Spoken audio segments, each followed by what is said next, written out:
पालकांच्या काय चुका आहेत लहान वयातली मुलं असताना? सगळ्यात महत्त्वाचं म्हणजे वेळ देणं बाळाला, फार मोठी गोष्ट आहे. आजच्या युगात बघायला गेलं तर आई आणि बाबा बोथ आर वर्किंग पेरेंट्स असतात मेजॉरिटी ऑफ द केसेसमध्ये. त्यामुळे बाळ झाल्यानंतर थोडीशी जबाबदारी आईची ही असते की she has to join back her work. तिला तिचं ऑफिस जॉईन करणं वगैरे गरजेचं असतं. तो पिरियड थोडा सांभाळता आला पाहिजे. म्हणजे पहिलं 1 वर्ष जे आहे बाळाच्या जन्मानंतर, तेव्हा जरा जास्त वेळ मग तुम्ही तो वाटून घ्या आई वडिलांनी, किंवा दोघंच असाल सांभाळणारे तर हे. पण त्याच्या डेव्हलपमेंटकडे जवळून लक्ष देणं. आय ऑलवेज कॉल की बाळांना ऑब्झर्व करा. 12 तासाची किंवा 10 तासाची कॉर्पोरेट जॉब ठीक आहे, पण तुला असं वाटत असेल की वर्षभर थोडं ऍडजस्टमेंट करू शकतेस, तू पार्ट टाइम करू शकतेस, कुठेतरी काहीतरी वेगळं करू शकते, तर तो वेळ जरा बाळाकडे दे पहिलं 1 वर्ष. ते महत्वाचं. दुसरी गोष्ट, अजून एक मोठी चूक पेरेंट्स करतात ती म्हणजे एक छोटा मॉन्स्टर कुठे हातात आहे बघ तुझ्या, this is I call it as little monster, हा बाळाच्या हातात दिला जातो. कारण बाळाला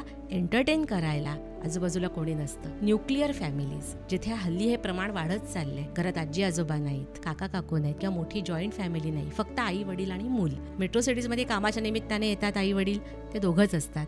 मग तिसरं एक बाळ, सांभाळायला कोणी बाई ठेवलेली असेल किंवा बेबी सिटिंगमध्ये बाळाला ठेवलेलं असेल, पण हातात तो लिटिल मॉन्स्टर दिला जातो, मोबाईल. आणि अक्षरशः बाळं जी आली आहेत माझ्याकडे येतात 8-8, 9-9 तासांचा स्क्रीन टाईम. तेवढा माझाही नाहीये. This is the fact that we are facing, not only with respect to India.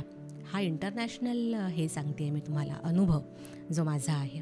Globally सुद्धा बरेच असे पेरेंट्स आलेले आहेत की वी डिड अ मिस्टेक.